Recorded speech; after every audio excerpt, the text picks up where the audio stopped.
अस्सलाम वालेकुम स्टूडेंट्स। हमने सेकंड ईयर का चैप्टर नंबर 11 चैप्टर जो हमारा था 12वां chapter carbonyl compounds aldehyde and ketones, हमने एल्डिहाइड और कीटोन शुरू किए हुए था। और एल्डिहाइड और कीटोन्स का अगर हम अपना प्रीवियस लेक्चर देख लेते हैं तो वहाँ पे हमने ये दो चीज़ें की थी। नंबर एक, हमने कहा था कि एसिड कैटालाइज्ड, क्या ने किया था, एसिड कैटालाइज्ड रिएक्शन कौन सा होता है। नंबर एक पे आपने कर लिया था जी एसिड कैटालाइज्ड रिएक्शन कौन सा होता है। और इसके बाद नंबर दो पे आपने किया था कि अगर हमारे पास कोई होगा अमोनिया का डेरिवेटिव, तो अमोनिया के डेरिवेटिव को रिएक्शन हम कैसे करवाएंगे, ठीक है ना। और अमोनिया डेरिवेटिव का हमने मैकेनिज्म भी किया था। और मैकेनिज्म में हमने ये कहा था कि ये हमारे पास कंपाउंड है, ये ग्रुप यहाँ पे मैंने आपको लास्ट टाइम शो करके दिखाया था कि एसिड कैटालाइज्ड रिएक्शन में हमने इसको कैसे ऐड करना है कार्बोनाइल कंपाउंड्स के अंदर, ठीक होगी बात। ये मैंने आपको कहा था कि एसिड कैटालाइज्ड रिएक्शन को कैसे हमने करवाना है, इसके साथ रिएक्शन ये आ जाएगा अमोनिया डेरिवेटिव के साथ इसका रिएक्शन आ गया है। अब यहाँ पे है क्या कि आज आप इसके दो रिएक्शन करोगे, दोनों का मैं आपको मैकेनिज्म के साथ करवाऊंगा। एक इसका रिएक्शन है कार्बोनाइल कंपाउंड का हाइड्रोक्सिल अमीन के साथ रिएक्शन है, जो कि होता है एसिड की मौजूदगी में आगे हमारे पास प्रोडक्ट आ जाएगा। और इसके बाद जो दूसरा हमने करना है ये हमारे पास है फिनाइल हाइड्राजीन। कौन सा रिएक्शन है, नंबर एक पे हमने करना है हाइड्रोक्सिल अमाइन के साथ, और नंबर दो पे हमने करना है फिनाइल हाइड्राजीन के साथ इसका रिएक्शन। तो पहले हम देख लेते हैं कि रिएक्शन होता कैसे है। तो इसके लिए मैंने आपको प्रीवियस लेक्चर में ये करवाया था कि एसिड कैटालाइज्ड रिएक्शन कौन सा रिएक्शन है। ये हमारी पहले बात हो चुकी है कि एसिड कैटालाइज्ड रिएक्शन कौन सा रिएक्शन है। तो एसिड कैटालाइज्ड रिएक्शन वो होता है जिसमें हमारे पास कोई भी एसिड होगा वो एक्ट कर जाएगा एज कैटालिस्ट। मसलन कि आप यहाँ पे इस्तेमाल कर सकते हो HCl। अब इसने क्या प्रोड्यूस करना है, प्रोटॉन प्रोड्यूस करना है, तो ये आ जाएगा H पॉजिटिव, इसके साथ आ जाएगा Cl नेगेटिव। तो ये जो स्पीशी होगी इसको हम इस्तेमाल कर सकते हैं एज कैटालिस्ट। सही होगी बात। अब ये इतना थोड़ा सा रिएक्शन प्रीवियस वाला ही कि ये मेरे पास कोई भी कार्बोनाइल कंपाउंड है, ठीक है ना। मैंने यहाँ पे कार्बन की दोनों वैलेंसी खाली छोड़ दी हैं। यहाँ पे आप दोनों H लगा लो तो बन जाएगा फॉर्मेल्डिहाइड। अगर आप यहाँ पे एक H लगाओगे, एक अल्काइल रेडिकल लगा दोगे तो बन जाएगा एसिटाल्डिहाइड। और अगर आप दोनों मिथाइल ग्रुप लगा दोगे तो ये बन जाएगा कीटोन। तो हमने ये करना है कि ये रिएक्शन कैसे होता है। तो सबसे पहले क्या है, O के पास होता है लोन पेयर ऑफ इलेक्ट्रॉन। क्या होता है इसके पास, इसके पास होता है जी लोन पेयर ऑफ इलेक्ट्रॉन। वो लोन पेयर क्या काम करेगा, O के साथ अपना बॉन्ड बनाएगा coordinate covalent bond. Just like this mechanism जो आपने फर्स्ट ईयर में भी किया और 10th क्लास में भी किया कि ये मेरे पास वाटर है, वाटर का फार्मूला होता है जी HOH। H के पास O के पास होता है लोन पेयर ऑफ इलेक्ट्रॉन। तो ये अपना लोन पेयर शिफ्ट करेगा प्रोटॉन को, और शिफ्टिंग के बाद ये कन्वर्ट हो जाएगा H3O पॉजिटिव में। इसमें कन्वर्ट हो जाएगा H3O पॉजिटिव में। अब O के ऊपर एक्चुअल में कौन सा चार्ज आ गया है, पॉजिटिव चार्ज। क्यों, क्योंकि इसकी इलेक्ट्रॉन डेंसिटी शिफ्ट हो गई है किसकी जानब, हाइड्रोजन की जानब। बात समझ आ गई ना। तो इसके O की वैलेंसी 3 होगी, इसके ऊपर आ जाएगा पॉजिटिव चार्ज। अब ये अपनी वैलेंसी को पूरा करेगा इलेक्ट्रॉन को गेन करने के बाद। कैसे करना है, इसने वैलेंसी पूरी करनी है इलेक्ट्रॉन को गेन करने के बाद। तो ऑटोमेटिकली है कि जो पाई बॉन्ड है ये वीकर बॉन्ड है, तो ये क्या काम करेगा, पाई बॉन्ड के इलेक्ट्रॉन्स को अट्रैक्ट कर लेगा अपनी जानब। बात समझ आ गई ना। जब वो पाई बॉन्ड इलेक्ट्रॉन को अट्रैक्ट करेगा तो अब कार्बन के ऊपर कौन सा चार्ज आ गया? Positive charge. कौन सा चार्ज आ गया है? Positive charge.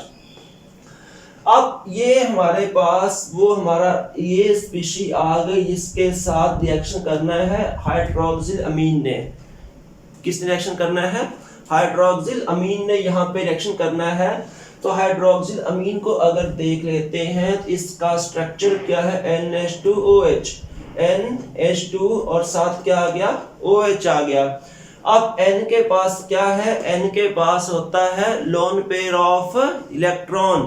तो वो क्या काम करेगा? पॉजिटिव चार्ज कार्बन के जानब अपना लोन पेयर इलेक्ट्रॉन का शिफ्ट करेगा। जब अपना ये लोन पेयर इधर शिफ्ट करेगा तो N और C के दरमियान डायरेक्ट बॉन्ड बनेगा। अब जस्ट लाइक दिस यहाँ पे हमने बात की थी कि O अपनी इलेक्ट्रॉन डेंसिटी को शिफ्ट करेगा हाइड्रोजन के पास। तो O की चूंकि इलेक्ट्रॉन डेंसिटी कम हो गई है, उसके ऊपर आ गया पॉजिटिव चार्ज। उसी तरह यहाँ पे जब N ने इलेक्ट्रॉन डेंसिटी शिफ्ट की कार्बन को, तो N की इलेक्ट्रॉन डेंसिटी तो कम हो गई, उसके ऊपर कौन सा चार्ज आ गया? Positive charge. कौन सा यहाँ पे चार्ज आ गया? पॉजिटिव चार्ज आ गया है।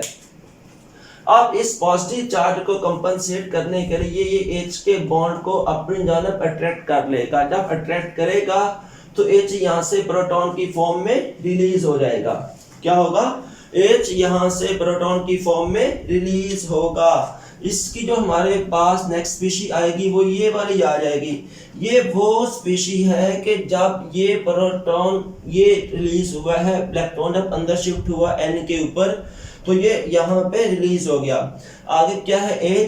HO कार्बन, इसकी दोनों वैलेंसी खाली, कार्बन इसकी दोनों वैलेंसी यहाँ पे खाली है। N के पास अब एक H रह जाएगा, आगे क्या आ गया? OH आ गया।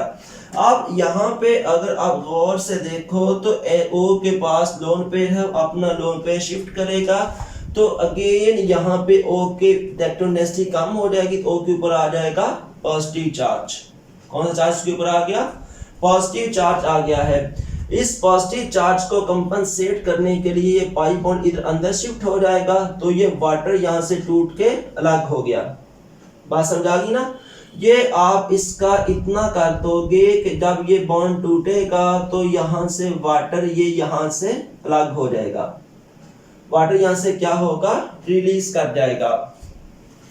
अब पीछे C की वैलेंसी कितनी जाएगी? या 3 होनी कितनी चाहिए थी? 4। तो इस वक्त क्या होगा कि ये जो दूसरा H है इसका बॉन्ड अंदर शिफ्ट हो जाएगा। पहले सिंगल बॉन्ड है, that is sigma bond.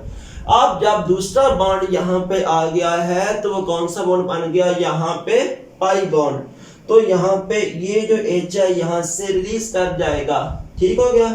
H यहाँ पे क्या होगा? H यहाँ से रिलीज कर जाएगा, वो प्रोटॉन की फॉर्म में यहाँ से निकल जाएगा। ये वो H होगा जो यहाँ से निकलेगा प्रोटॉन की फॉर्म में। ये आ जाएगा कार्बन, इसकी दोनों वैलेंसी खाली, सिंगल बॉन्ड, उसके बाद ये पाई बॉन्ड यहाँ पे आके बना देगा पाई बॉन्ड। आगे N और N के साथ क्या है? OH है, और ये वाटर यहाँ से जो रिलीज किया है। तो हमारे पास फाइनल प्रोडक्ट ये वाला आ जाएगा। बात समझ आ गई ना? अब यहाँ पे मैं ये करता हूँ कि ये जो आपने इसकी दोनों वैलेंसी खाली छोड़ी हुई थी, अगर मैं यहाँ पे दोनों के पास H लगा लेता हूँ तो हमारे पास फाइनल प्रोडक्ट ये आ जाएगा, और इधर से हमारे पास फाइनल प्रोडक्ट ये आ गया। सही होगी बात? और अगर मैं इधर एक के साथ मिथाइल कर देता हूँ तो हमारे पास फाइनल प्रोडक्ट यहाँ पे ये वाला आ जाएगा, और अगर मैं दूसरा भी मिथाइल कर देता हूँ तो ये मेरे पास फाइनल प्रोडक्ट आ जाएगा। बात समझ आ गई ना? ये मेरे पास क्या आ जाएगा? फाइनल प्रोडक्ट आएगा। इसके बाद मैं नेक्स्ट करता हूँ रिएक्शन विद हाइड्रोजीन। किसके साथ रिएक्शन है? हाइड्रोजीन के साथ, सॉरी फिनाइल हाइड्रोजीन के साथ इसका हम रिएक्शन करने जा रहे हैं। ये स्पीशी जो आपने प्रीवियस स्टेप में जनरेट की थी और प्रीवियस लेक्चर में भी बात की थी, हम उसी इसको स्टार्ट कर देते हैं। ये वही स्पीशी है। आगे जो फिनाइल हाइड्रोजीन है, ये फिनाइल हाइड्रोजीन का स्ट्रक्चर है। क्या है? ये फिनाइल हाइड्रोजीन का स्ट्रक्चर है। तो इसके n के पास जो लोन पेयर है वो इधर इसके साथ आके रिएक्शन करेगा। अब बात ये यहाँ पे बनती है कि इधर भी n है इधर भी n है, तो फिर ये n क्यों नहीं आके रिएक्शन करेगा, ये n क्यों रिएक्शन कर जाएगा? तो इसलिए कि ये जो यहाँ पे C6H5 लगा हुआ है फिनाइल ग्रुप है, ये बल्कि ग्रुप है, ये क्या है, बल्कि ग्रुप है, और यहाँ पे अप्रोच दूसरे रेडिकल के ऊपर इसकी मुश्किल कर देगा। यहाँ पे दोनों एच है, ये स्मॉल रेडिकल है, ये यहाँ पे रिएक्शन को इजीली करवा लेंगे। तो जब इसका बॉन्ड इसके साथ बनेगा तो यहाँ पे देखें ये N वैसे का वैसे है, इसके साथ H और फिनाइल है, ये H और फिनाइल, आगे सिंगल बॉन्ड N, तो ये सिंगल बॉन्ड N आ गया, इसके पास दो H है, ये दोनों H हैं, इसने लोन पे थ्रू बॉन्ड बनाया C के साथ, तो ये बॉन्ड आ गया, आगे C की दोनों वैलेंसी खाली है। इसी को हम उसी तरह यहाँ पे H लगा लो, यहाँ पे आप मिथाइल लगा लो, वो आपकी मर्जी है। वैसे आपकी बुक ने तीनों ये किए हुए हैं। अब इसके बाद क्या होगा कि आगे उसके पास क्या है, OH है, बात समझा गई ना। उसी तरह N की वैलेंसी 4 हो गई है, एक बॉन्ड यहाँ से टूटेगा तो ये प्रोटॉन यहाँ से निकल जाएगा, इसका बॉन्ड ऊपर जाके N को न्यूट्रल करेगा। आगे ये स्पीशी है वो ये वाली आ जाएगी, सही होगी बात। आगे स्पीशी है वो ये वाली, कौन सी, NH फिनाइल, ये चीज आ गई। इसके पास एक H है, ये दूसरा निकल गया प्रोटॉन की फॉर्म में, वो ये पड़ा हुआ है, वो जो प्रोटॉन निकला है वो ये पड़ा हुआ है। आगे सारे का सारा रेडिकल वैसे आ गया है, O के पास लोन पेयर है, इसको शिफ्ट करेगा तो ये O, बाकी सारा स्पीशी वैसे की वैसे आ गई। O के साथ कितने H आ गए, 2, पहला ये, दूसरा ये प्रोटॉन आ गया, इसने इसके लोन पेयर के थ्रू यहाँ पे बॉन्डिंग की है। अब O के ऊपर आ गया पॉजिटिव चार्ज, पॉजिटिव चार्ज को कंपनसेट करने के लिए क्या होगा कि ये बॉन्ड O के ऊपर शिफ्ट होगा, वाटर यहाँ से रिलीज कर जाएगा। उस वक्त C की वैलेंसी 3 रह गई, इसको कंपनसेट करने के लिए क्या होगा कि वो बॉन्ड अंदर शिफ्ट हो जाएगा। क्या होगा, बॉन्ड यहाँ पे अंदर शिफ्ट हो जाएगा। जब बॉन्ड अंदर शिफ्ट होगा तो इसके दरमियान कौन सा बॉन्ड आ जाएगा, डबल बॉन्ड आ जाएगा, और साथ यहाँ से ये प्रोटॉन रिलीज हो जाएगा। ये कौन सा प्रोटॉन है, ये वाला, ये प्रोटॉन यहाँ से रिलीज हो जाएगा, और यही वो प्रोटॉन है जो आपने इस्तेमाल किया था एज एसिड, इस्तेमाल किया था एज एसिड इस्तेमाल किया था। अब इसके बाद हमारे 1-2 रिएक्शन और हैं अमोनिया डेरिवेटिव के साथ, वो हम इंशाल्लाह अपने नेक्स्ट लेक्चर में करेंगे।